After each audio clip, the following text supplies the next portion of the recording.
ब्रज हृदय वृंदावन। तीन दिशाओं से यमुना नदी के स्नेह बंधन से घिरा, मंत्र मुक्त प्राकृतिक छटाओं का स्वामी, योगियों से गहरे घने आशीर्वाद की शीतल छाया सरीखे वृक्षों से सुरक्षित, विभोर कर देने वाली अद्भुत हरियाली, कृष्ण के आभास से भरपूर एक ऐसी पुण्य भूमि जहां लीलाधर कृष्ण की अलौकिक दिव्य लीलाओं के साक्ष्य और अनुभूति के किस्से कभी समाप्त नहीं होते। ये भूमि कृष्ण भूमि है जहां कृष्ण के चरण कमल पड़े। यहाँ की वायु के रोम रोम में उनकी उपस्थिति का आभास है। यही उन्होंने नटखट भोले मनमोहक बाल सुलभ खेल खेले। यही प्रेम और आसक्ति की अद्भुत लीलाएं रची। यहाँ के कण कण में कृष्ण विराजमान है और साथ में है राधे। हरि को सोई सब मृग तृष्णा जग प्यास। ये भूमि रस भूमि है जहाँ सखी संप्रदाय के जनक स्वामी हरिदास ने अपने प्रेमासक्ति के संगीत से जनमानस को भाव विह्वल किया। ध्रुपद के जनक स्वामी हरिदास महान संगीतज्ञ थे, पर इनका संगीत तो केवल प्रभु भक्ति के लिए समर्पित था। जाकी कृपा पंगु गिरिलंग है, आंधर को सब। ये भूमि भक्ति भूमि है जिसकी सोंधी मिट्टी की महक में रचे बसे हैं सूरदास जी के अनगिनत दोहे।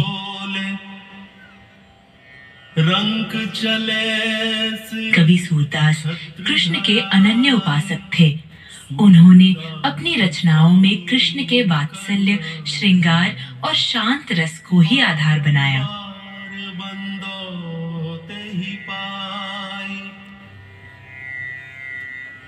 मेरे तो गिरधर गोपाल।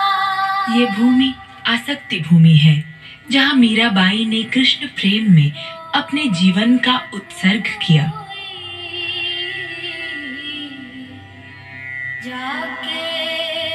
अपने जीवन के अंतिम 15 बरस इन्होंने वृंदावन की पवित्र धूलि को सर माथे से लगाकर व्यतीत किया।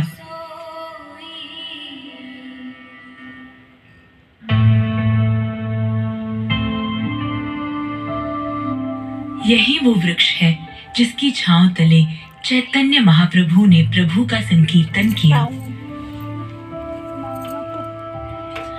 कृष्ण भक्ति में लीन इन भक्तों को हर कोई जानता है।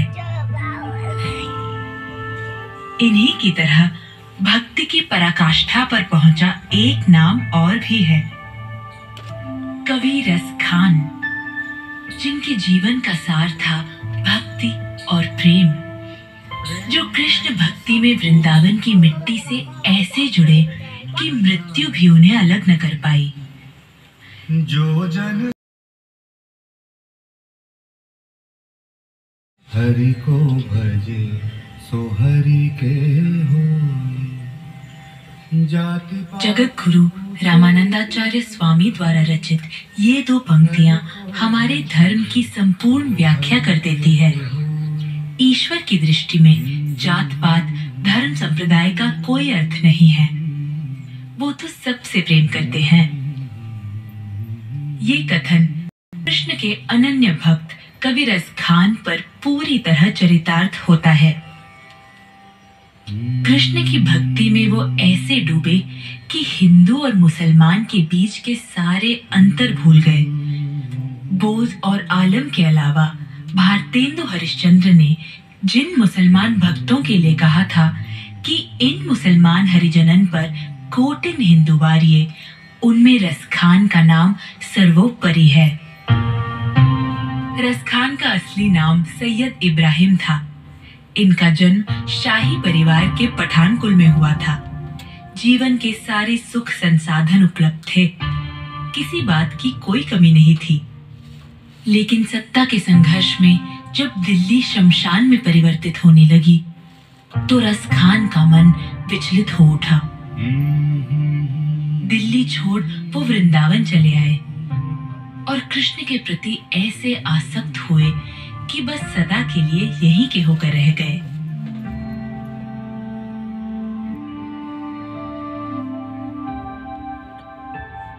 रसखान कृष्ण भक्त कैसे बने, इसकी भी कई कहानियां हैं। एक कहानी ये है कि रसखान ने कृष्ण की चर्चा सुनी और कौतूहलवश उनके दर्शन के अभिलाषी हो गए। एक कहानी ये भी है कि रसखान ने कहीं कृष्ण के चित्र को देखा और देखते ही ऐसे मोहित हुए कि दर्शन पाने स्वतः वृंदावन तक खींचे चले आए। कृष्ण के दर्शन हेतु मंदिर गए, मगर मुसलमान वेशभूषा में होने के कारण मंदिर में प्रवेश नहीं मिला। दुखी हो गए। क्या करें, कुछ समझ में नहीं आ रहा था। आहत होकर गोविंद कुंड के पास बैठ गए। 3 दिनों तक उचित व्यवहार के लिए क्षमा भी मांगी। श्री कृष्ण ने ही उन्हें रसखान नाम दिया। रसखान अर्थात रसखान। क्षण भर में वो सैयद इब्राहिम से रसखान हो गए। कृष्णमय रसखान।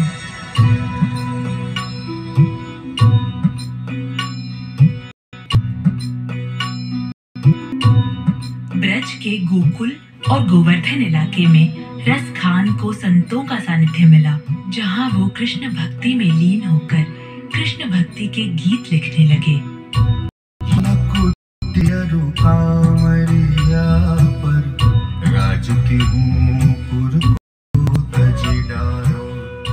उनकी लेखनी में कृष्ण के रूप माधुर्य, ब्रज महिमा, राधा कृष्ण